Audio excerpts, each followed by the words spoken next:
وعشان نتكلم عن السلوكيات في رمضان وخصوصا سلوكيات أبنائنا وإزاي ناخد شهر رمضان عشان نبتدي ندرب أولادنا على الكثير من السلوكيات الإيجابية، يسعدني يكون معانا النهاردة دكتورة آلاء مهدي. دكتورة آلاء مهدي هي واخدة هتقدم لنا النهاردة الاتزان العاطفي. انت واخدة اتزان عاطفي يا آلاء. نعم. أنا سعيدة بيكي جدا، وفهميني الأول يعني إيه اتزان عاطفي؟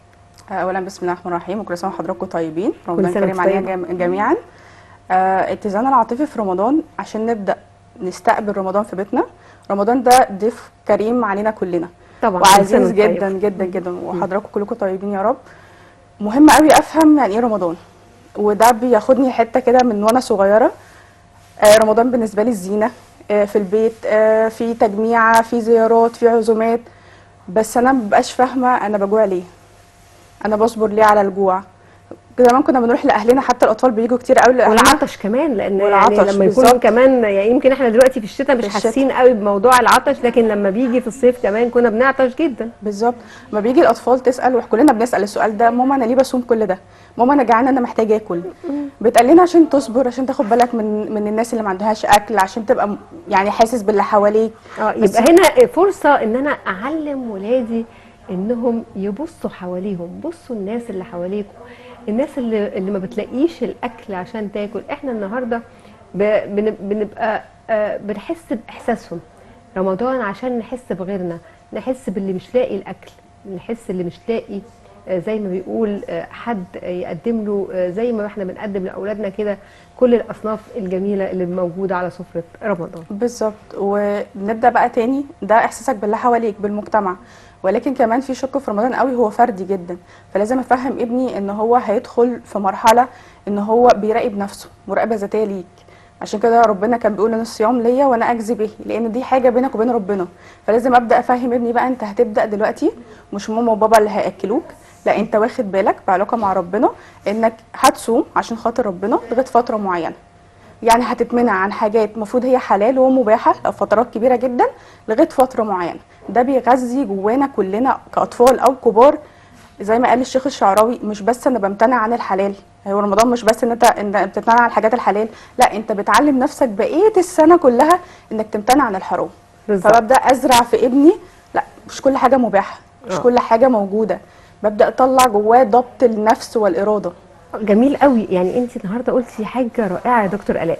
شكرا حبيبي. قلتي ان شهر رمضان هنا مش بنعتمد بقى على ان حد اللي بيوجهنا او حد بيراقبنا او احنا بنعمل ده عشان حد شايفنا، لا، احنا بنعمل ده عشان ربنا اللي شايفنا. محدش هيشوفك وانت بتاكل في اي اوضه تانية، لكن انت بتصوم عشان ربنا، فبالتالي ربنا اللي شايفك. وده هيبقى السلوكيات اللي هنعلمها لاولادنا. يعني لو ربنا شايفك في رمضان فهو شايفك في كل شهور السنه، شايفه في كل شهور السنه بقى. يعني ان انت هنا بتبتدي تحافظ على سلوكياتك طول شهور السنه، ما نعملش حاجه تغضب ربنا حتى لو الناس كلها مش شايفاك. بالظبط. وهي دي الفكره، فكره رمضان ان انا بس مش بمتنع عن اكل وشرب، انا محتاجه امتنع عن الكلام اللي ملهوش لازمه، محتاجه امتنع عن العادات اللي بتضرني طول الوقت.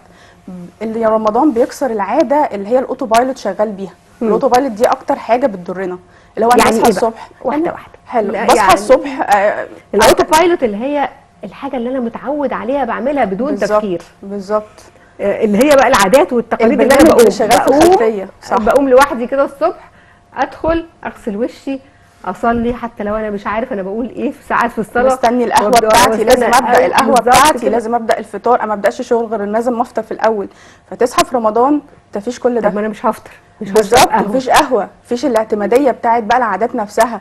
فمش لازم بقى دلوقتي، مش لازم تعمل ده. محتاج بقى تفكر: طب انا الوقت اللي فاضل لي ده من اليوم، يعني رمضان من ميزاته ان انا بدل ما اشغل نفسي طول اليوم بثلاث وجبات، ان انا ببدا انشغل بس بوجبه واحده بالليل، ووجبه قبل الصيام التاني اللي هي اللي هي السحور. السحور. فطول الوقت ده ببدا بقى اراجع نفسي، نبدا بقى نراجع المراقب الداخلي بتاعنا احنا اللي جوانا، اللي احنا بنعلم الطفل: طب انت يومك بيخلص في ايه؟ طب انا دلوقتي شلت المشتتات اللي هي الاكل والشرب، كمان لازم اشوف المشتتات التانية التلفزيون اللي على الفاضي، الموبايلات اللي على الموبايلات اللي الفاضي، على طول بالظبط، في ايدينا. الكلام اللي ملهوش لازمه. انت انجازك في اليوم بيوصل ازاي؟ يعني احنا كمان يعني هنصوم عن ايذاء الغير. ايذاء الغير حتى ان انا اشوف الفيديوهات والريلز والحاجات اللي ممكن يكون فيها اساءه لاي حد، الحاجات اللي بتضيع وقتي، ما انا برضو هبتدي اصوم عنها في شهر رمضان.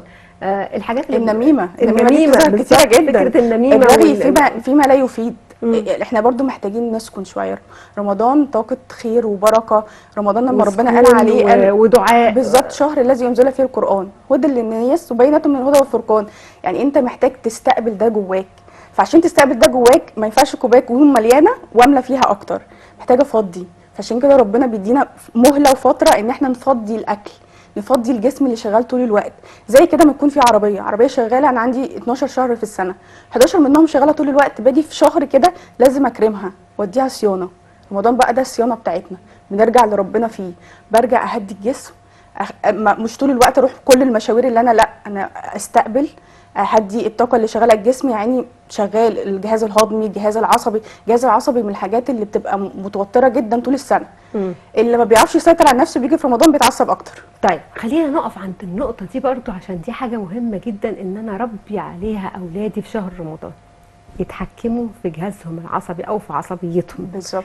ازاي ما يصرخش لما يحس بالجوع، ازاي ما يصرخش لما يحس بالعطش، حلو قوي. ازاي ما يتنرفزش ويبتدي يتنرفز علينا على اساس انا صايم وصوت عالي ويزعق. كل ده شقين بقى. اولا الطفل وهو صغير وهو بيتربى معانا هو بينسخ اللي بيشوفه، يبقى انا هربي نفسي الاول. بالظبط بالظبط.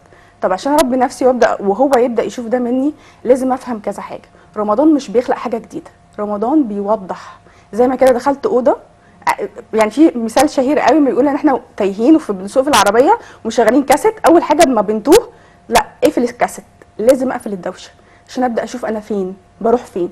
في رمضان بيظهر لي اللي موجود عندي، بيجي يقول لي تعالى روق اللي حصل خلال ال 12 او 11 شهر اللي فاتوا دول، تعالى روقه. فبيعمل ايه؟ اما بيسكن الجزء الجسدي المادي اللي هو الاكل والجري والكلام، بيبدا الدنيا تبقى فيها سكينه شويه، بيبدا يظهر الجزء اللي ما كانش متشاف، الجزء اللي كان بيستخبى، زي مشاعرنا اللي ما تحصلهاش اداره ولا معرفه ولا شعور بيها، افكارنا اللي طول الوقت مجننانا.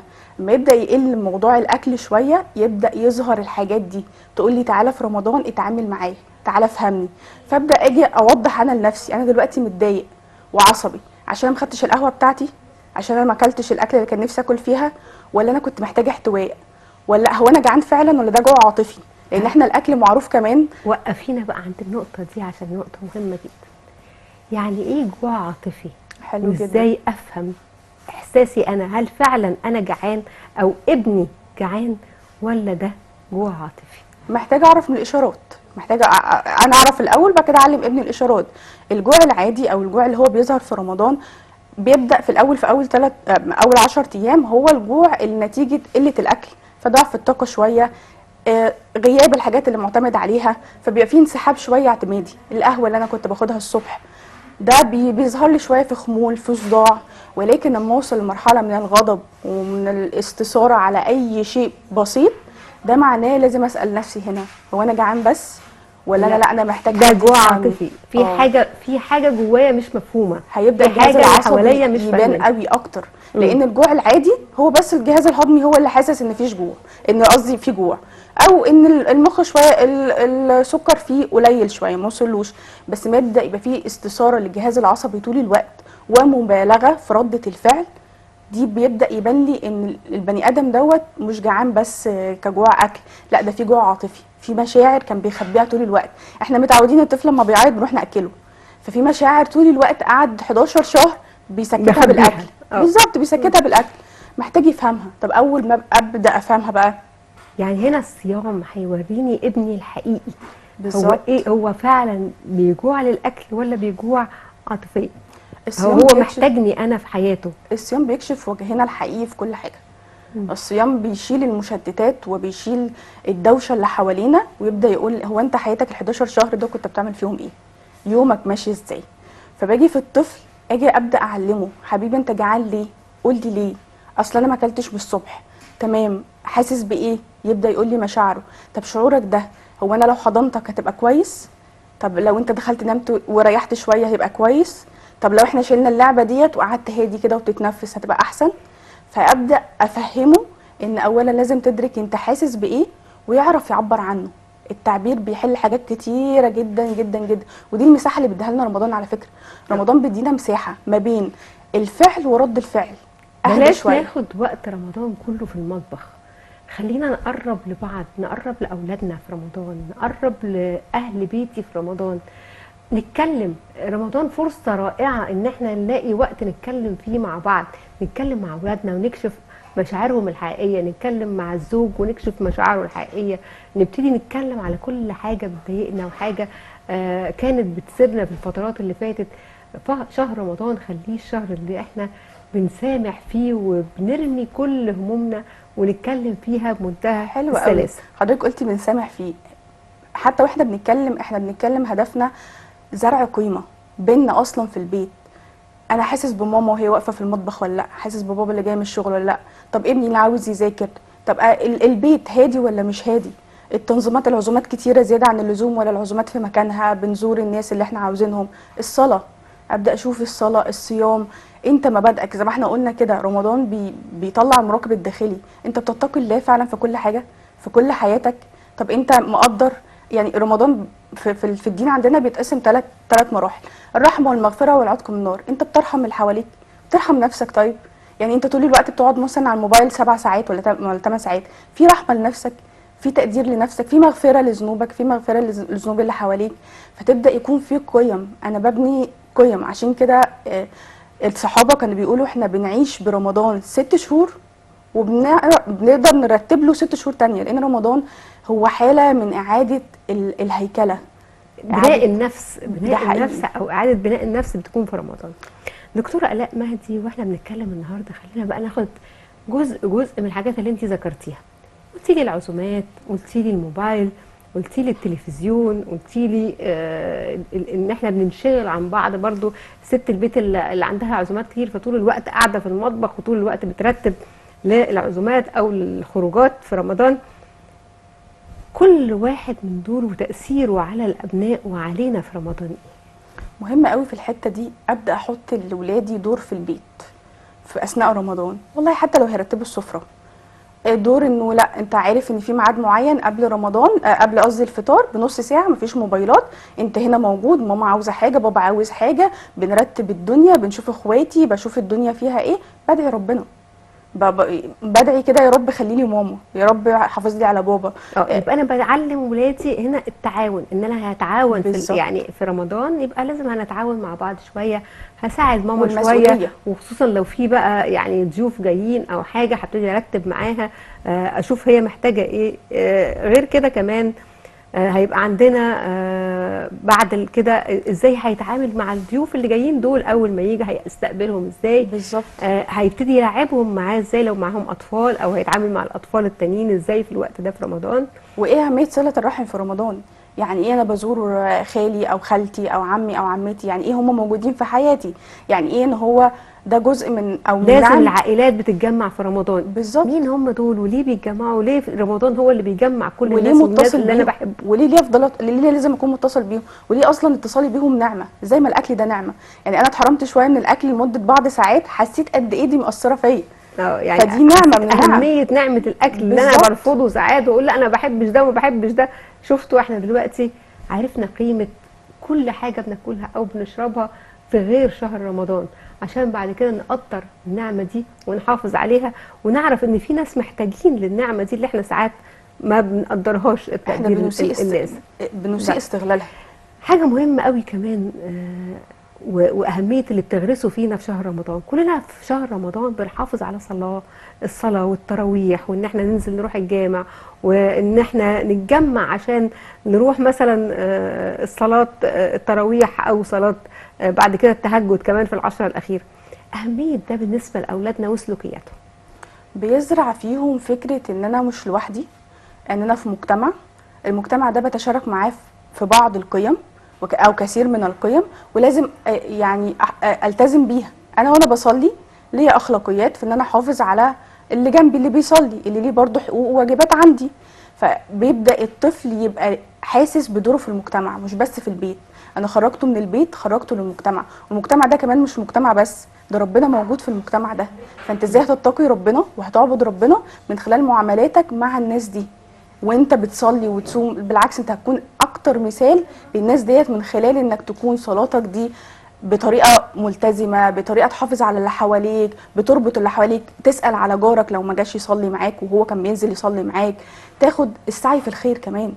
ان انت هتروح مثلا تدي توزيع الاكل اللي هو بالظبط. الاكل اللي احنا بنقعد نوزعه على الفقراء في زكاة رمضان، ده الفطر. زكاة الفطر. اما يجي لا يا بالظبط. حبيبي ان ننزل ونودي زكاة الفطر عشان خاطر يعني قيم واخلاقيات ومسؤولية. ومسؤوليات كتيرة ده جدا حقيقي. بنعلمها لاولادنا في رمضان. ببني ابني بدل ما هو طول الوقت كل حاجة متاحة بالنسبة له، كل حاجة مسموحة بالنسبة له، وبدل ما هو بس بيفكر في نفسه بس، بدأ هنا يفكر في ربنا، يفكر في اللي ويتواصل. حواليه، يتواصل مع الناس اللي حواليه، يتواصل مع الأهل، مع الجيران، مع الحي بتاعي اللي بيقابلهم، الناس اللي بتقابلهم في الزينة اللي الصلاة. بتحصل في رمضان في شوارع مصر جميلة، جميلة بتربط الأطفال برمضان، حتة اللي احنا وبتربطهم بنتجمع. ببعض، انهم ده يتجمعوا، حقيقي. انهم يعملوا الحاجات الجميلة دي مع بعض. وأنا قد ايه بستقبل ضيف. رمضان شهر جميل، وشهر فعلا بيضيف لشخصياتنا كل سنة قيم واخلاقيات وحاجات مهمه جدا. انا طبعا بشكرك جدا دكتوره الاء شكرا مهدي لحضرتك. على هذه الحلقه القيمه الرائعه. استمتعت بكلامك جدا وتعلمت كتير قوي من كلامك، يمكن حاجات كنا بنغفل عنها لكن انا افتكرتها دلوقتي وهعلمها لاولادي من خلال شهر رمضان. كل سنه وحضرتك طيبه ويعود عليكي رمضان دايما بكل خير. تعالوا مع بعض دلوقتي نرجع للشيف نشوف سفرة رمضان اللي هتجمعنا كلنا النهارده، وهنشوف الشكل النهائي من سفرة رمضان.